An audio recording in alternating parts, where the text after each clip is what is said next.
What's up, Steeler Nation? Welcome to Donnie's Day-to-Day Steeler Journal. I'm your host, Donnie Roberts II, and if you like the Pittsburgh Steelers and content about them, you have found the right place. If this is your first time listening, smash that like button, subscribe to the channel, and hit that post notifications button so you're notified every time I upload a video. Now let's dive into this video. Happy Tuesday, Steeler Nation. In today's episode, we're going to discuss where the blame falls on this team.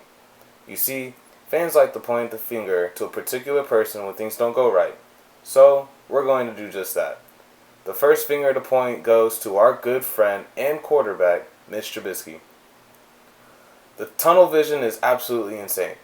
Like, not even the past 3 years when all we ran was the same check down plays, it was this bad. Trubisky seems to think Najee is the team's top target. He constantly stares Najee down, so these plays are very predictable. Like everybody in the nation knows, if you spread the ball out to your playmakers more than once or twice a game, you should be in a position to win. Maybe it's his insecurity. Bill Cowher is right in saying that he is playing it too safe by not wanting to take risks. But that's how we lose. By playing conservative and not taking those risks that can give rewards. Another issue is he's back to seeing ghosts again. He had this issue in Chicago, and his learning stint in Buffalo didn't seem to help the issue. What makes it worse is that the offensive line has performed well in these first 2 games, but Mitch seems to always be scrambling. Even with a good pocket, he seems to always try to rush the play. Then he sees ghosts playing receiver too. How many times has he thrown the ball, and we say to ourselves, who is he throwing to? A lot of those times, there is an open receiver too, but the ball either never gets to them, or it sails way over their head.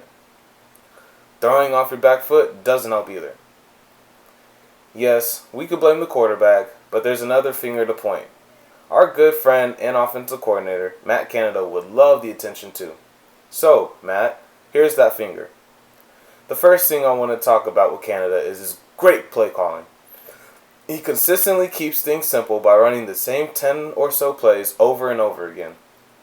His masterful 2-yard gains he enjoys so well really keeps the offense off the field all game, so they don't get tired in crunch time. His bold strategy of I don't care if the defense knows what we're running, we're still going to be predictable is commendable.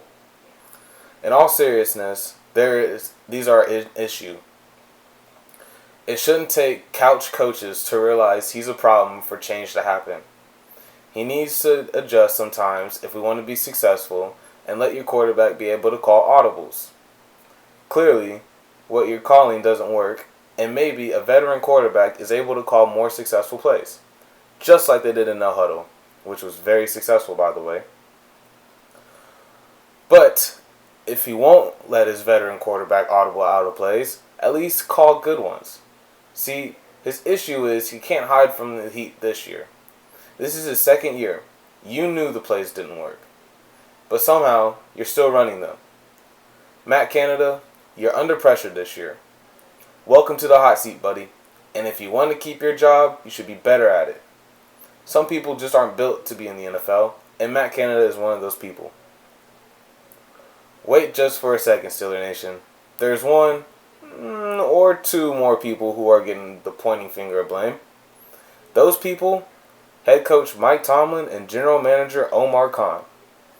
Unlike the other 2, they should not be fired, but they do need to collect some blame.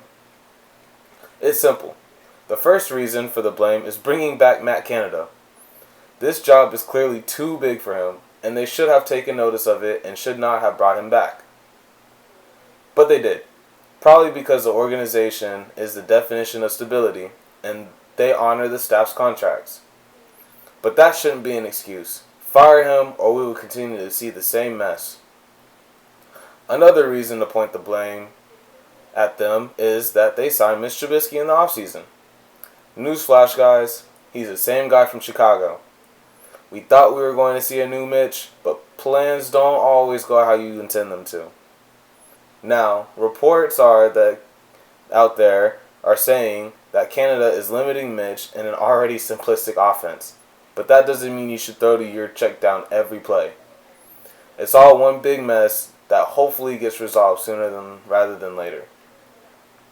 Okay, so there's a lot to blame for this mess we saw last week. You can't just put the blame on one person. It stems from bringing them back to the calls to the performance on the field.